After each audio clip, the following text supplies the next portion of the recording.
Hablaremos esta noche de elección de novios a lo largo de la historia y de las distintas clases sociales. Aquí hemos contado que entre las familias nobles de todos los tiempos y de casi todas las culturas, los padres se encargaban hasta hace poco, o hasta ahora mismo, de casar a sus hijos. Y de este modo pretendían conseguir alguna clase de beneficio para la familia en aquella unión. Una de las características de aquellos casamientos en la época clásica era que los novios no se conocían. Solían verse por primera vez cuando alguno de los dos llegaba desde su tierra para participar de las ceremonias que los iban a unir.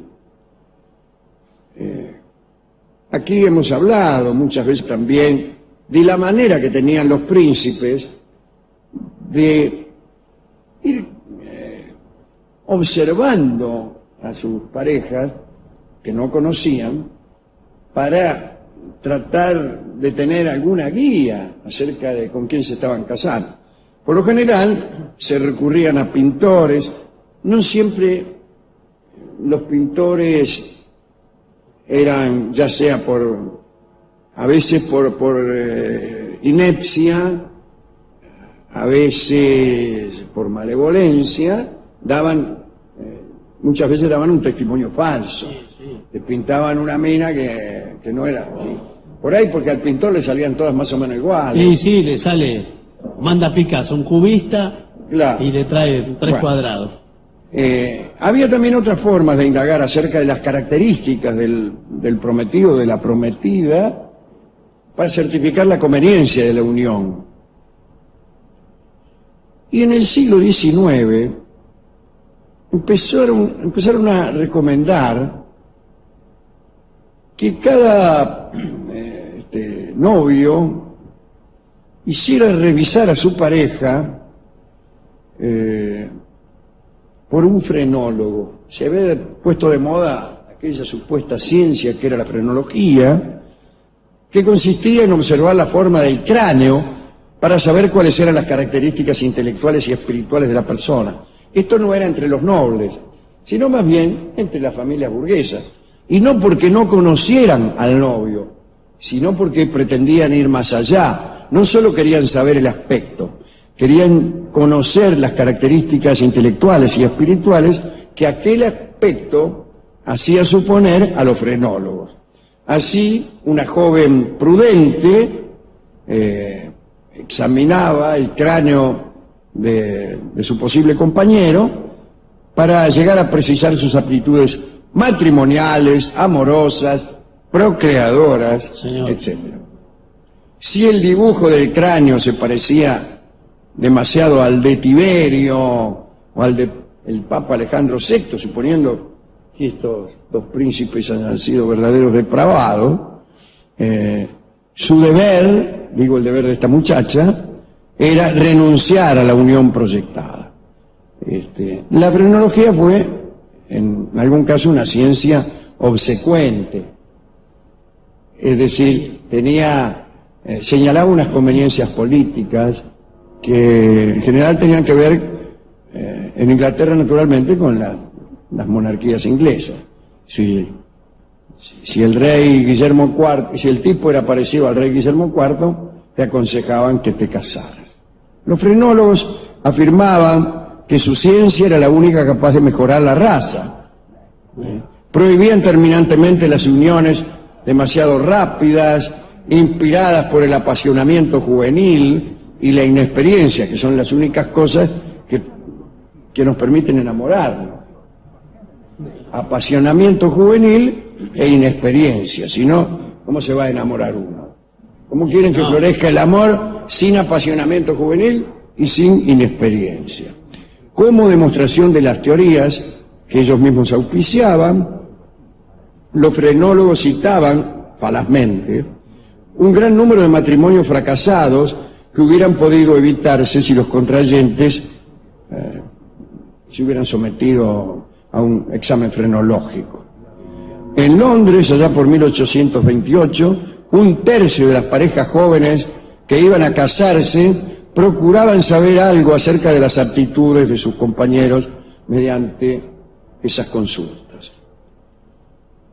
En un lugar muy lejano y en un tiempo muy lejano, en la China imperial, la familia de la novia evaluaba el carácter del pretendiente merced a una carta, una especie de, cuando digo carta, no digo una correspondencia, sino unas tablas de calcular en las que figuraban la talla, los estudios y los actos de bondad de realizarlos.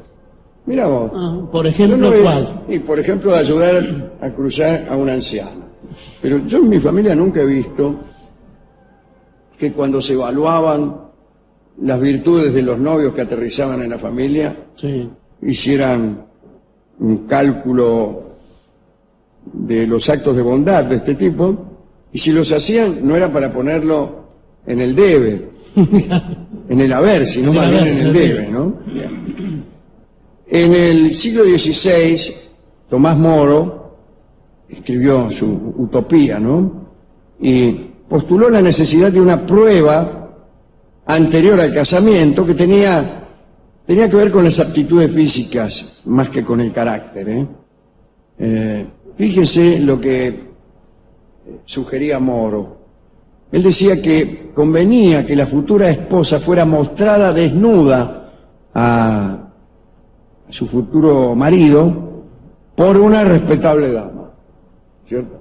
Mire, dice, aquí está mi futura esposa. Sí. Y del mismo modo, el tipo debía comparecer ante su prometida llevado por un hombre discreto. ¿Sí? Imagínense, sí. ¿no? ¿Quién lo va a llevar? ¿Miguel del Cel? Y sí, Imagina el tipo haciéndole gesto a todos, bien. Es de cuerpo diplomático. Claro, eso es lo que haría yo. Eran tiempos en que los prometidos jamás podían verse en ese estado antes de casarse. Entonces, por mirar, se miraban bien, cosa que no hubiera reclamo. Y sí, ajá, dice, a ver, dice, pero no, córrese un poquito para un poquito más no. así. Ahí va. Dice, ¿y esto qué vendría a ser? ¿Pero cómo? Los utopistas, más allá de lo postulado por Moro en su libro, decían que debía existir una ley que posibilitara la exhibición necesitada, o sea, se necesitaba una ley, ¿no? Y esto para impedir que hombres y mujeres cayeran en las trampas del vestido. Claro. Claro, sobre todo en esos vestidos que eran Sí, muy sobre pomposos. todo. Sí, vestidos que ocultaban mucho. Ocultaban mucho en aquel entonces. Ah, Y vos, sí. por ahí te casabas con una persona que Hay que imaginar eran mucho. dos. Sí. Bueno, otro que también dijo lo suyo fue Tomás Malthus, el autor del ensayo sobre el principio de la población. Acá en este programa en un tiempo éramos bastante malthusianos. Malthus decía que los alimentos crecen en forma aritmética y la proporción en forma geométrica, se va a acabar el morfe, etc. Malthus aconsejaba que se naciera menos, aconsejaba no nacer. En realidad lo que aconsejaba era la limitación de los matrimonios y nacimientos para evitar un empobrecimiento progresivo de las clases sociales pobres, producido por la escasez de los medios de subsistencia. Pero Malthus decía que el matrimonio debía ser una institución de absoluta salubridad, y solo podía casarse el que estuviera en estado de poder sostener económicamente a su futura familia. Las muchachas debían estar atentas a eso y proceder al rechazo en caso de notar el estado insatisfactorio de las cuentas de su prometido. Bien. Ya se va viendo cómo van haciendo el control de la natalidad, sí, ¿no? claro. ¿Por dónde se El hace? hombre era sometido a un periodo de espera durante el cual tenía que ahorrar y ahorrar, todas las cosas así. Ese era el único camino, decía Malthus, para evitar la miseria social, es decir, no dejar que los pobres nacieran. Claro. Como toda solución. Claro. Malthus, sí, son más o menos parecidas todas las soluciones. Malthus tuvo un crítico que se basó en cuestiones culturales para decir que sus exámenes para constituir matrimonios eran ridículos. Se llamaba William Hazlitt. Hazlitt decía en tono burlón que Malthus podía imaginar sin esfuerzo a una muchacha de la clase trabajadora interrumpiendo su lectura sobre los principios de la población, es decir, su lectura de Malthus, ¿no? Para constatar si el seductor estaba en la situación económica correcta para cortejarla. Es decir, a Hazlitt lo que le reventaba era la dificultad de convencer a los pobres de tomar semejante recaudo, no la injusticia intrínseca del malthusianismo, ¿no? Y así es la cosa. Hazlitt decía que las muchachas pobres que sabían leer se precipitaban sobre tenebrosas novelas de poco precio, pletóricas de apuestos héroes de papel. Y sigue como con la cadena. Como por ejemplo las mejores novelas del siglo XIX. Bien. Nadie puede extrañarse, escribió Hazlitt, que aquellas muchachas fueran incapaces de resistir las demandas del primer botarate de carne y hueso, toda una cosa así. Sí. Bueno, se olvidó de decir que levantaban el parqué porque no había parqué. No lo dijo porque todavía no, sí. No estaban los demócratas progresistas en el poder. Ya se sabe que los demócratas progresistas regalaban departamentos cuyos pisos eran levantados por los militantes de ese partido. Comentemos para terminar el modo en que durante... yo voy a decir que la naturaleza, toda la naturaleza, tanto el ser humano como el resto de los animales, presta una enorme atención a este asunto, al asunto de cómo elegir pareja. Ahora, una vez que se establece una sociedad, ahí ya esa preocupación es tomada y glosada por las clases hegemónicas, que se preocupan de que las uniones sexuales que van a dar lugar a nacimientos, es decir, los matrimonios, se realicen conforme a un plan que les asegure la continuidad de esa hegemonía. Pero también el resto de los animales tratan de que las uniones sean razonables y que si hay un sexo que elige, suponete la hembra, elija bien, así como Hazlitt decía que había que elegir a un tipo que tuviera como sostener a la novia, me refiero a cómo mantenerla. La naturaleza se ocupa de que la canaria elija a un canario saludable. La perpetuación de la especie. Exactamente, para que el tipo pueda contribuir mejor a la prosperidad de la especie o a la perpetuación. Y es así siempre. Por eso eligen a los que cantan bien, porque además los que cantan bien son los más saludables. Pero es que es así. Hay algunos pájaros que tienen una mancha de determinado color. Estamos hablando del canario, muchachos, no se hagan ilusiones los cantantes de la sala. Porque... Claro, y entonces cuanto más roja es esa mancha, se supone que el tipo será más apto para la perpetuación de la especie, etcétera, etcétera, etcétera. Sí, también la disputa entre los machos mamíferos. Claro, bueno, eso es más elemental, porque sí. ¿Por qué se pelean? Bueno, porque el que gana se supone que va a estar, es el que va a casar mejor, el que va a proveer mejor a la nueva familia. Así que todo es así. ¿Cuándo el colectivo se pronuncia acerca de estos asuntos? Lo hace con la voz de la clase hegemónica. Y lo hace con la voz más conservadora que tiene. Cuando alguien habla sobre qué novio le conviene a una tipa, o qué novia le conviene a un tipo, habla con la voz más conservadora. Y entonces si es una tipa, le conviene un tipo que, como el de Malthus, sea un tipo que la sostenga, como el canario sea un tipo en buen estado físico, y como el mono o el león, el tigre, sea un tipo que sea capaz de mantener la familia y atender a su seguridad. En medio de todo esto, en el género humano, aparece ese fenómeno extraordinario e inoportuno que llamamos amor.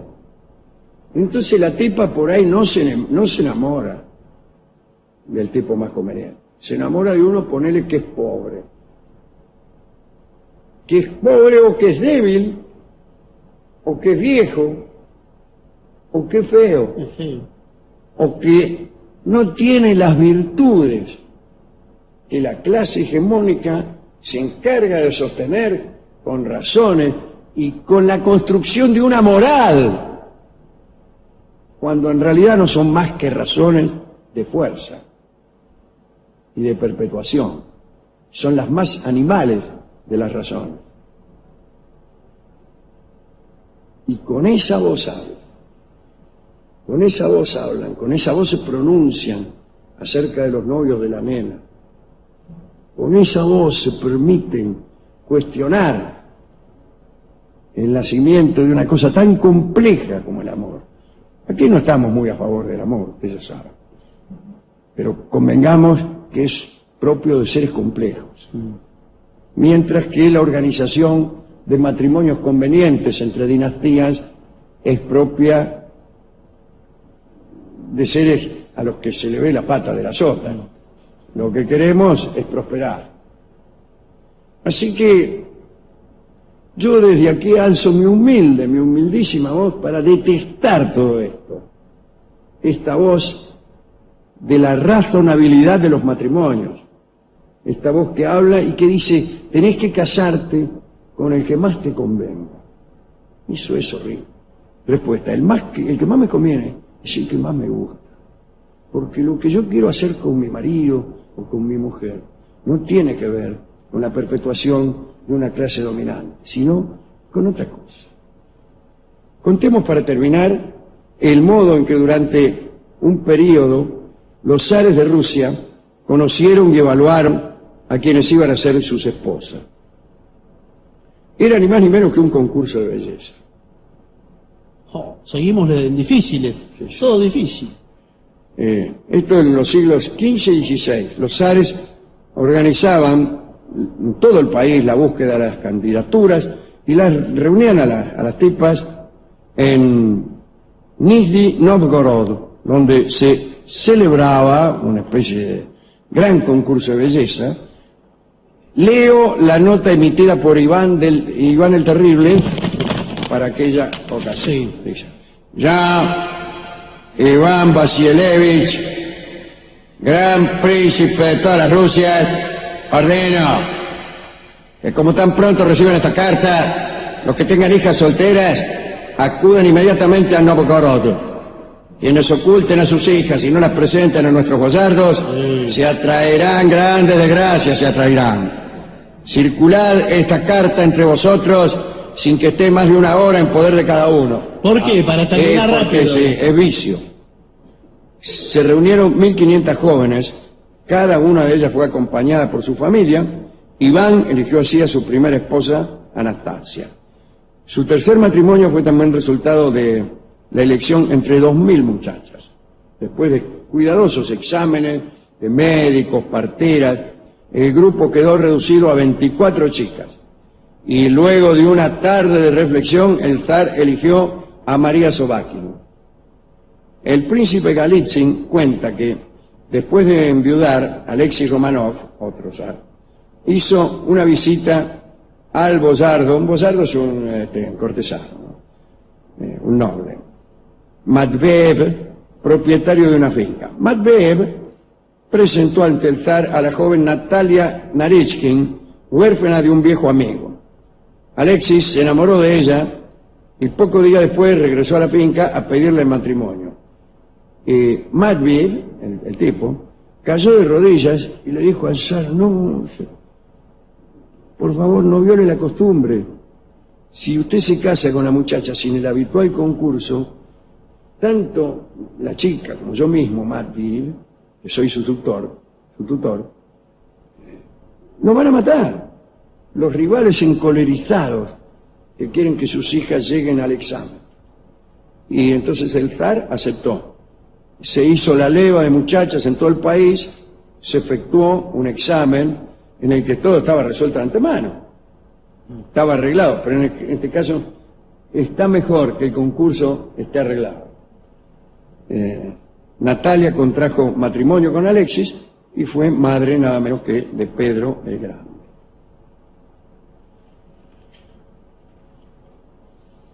Esto es todo lo que tengo que decir acerca de este espinoso asunto, que insisto, yo traté de leerlo con cierto escándalo, pero no está redactado con escándalo. No. En realidad no. Con cierta asepsia. Sí, claro. Y cuando alguien se quiere oponer a estas reglas, que son las reglas de lo más conservador de la sociedad, la pareja resultante es mal mirada. Mal mirada porque la tipa es pobre, porque el tipo es feo, porque el otro andaba con otra, qué sé yo. Son reglas del mercado también, ¿no? O sea, se está hablando y del esas mercado. son las reglas del mercado, Está hablando del mercado, que es la que hay que cumplir. El mercado establece, como en tantas y tan desgraciadas ocasiones, algo que trata de ser, y a menudo lo es, una moral. Yo dedico esta humilde charla a todos los que andan con la que les gusta y a todas las que andan con el que les gusta. Digan lo que digan sus familiares, sus vecinos, etcétera. Y escucharemos para aquellos que han sido privados de la presencia de una novia por esta moral burguesa, el tango que se llama La novia ausente, en la bellísima interpretación de Carlos Gardel.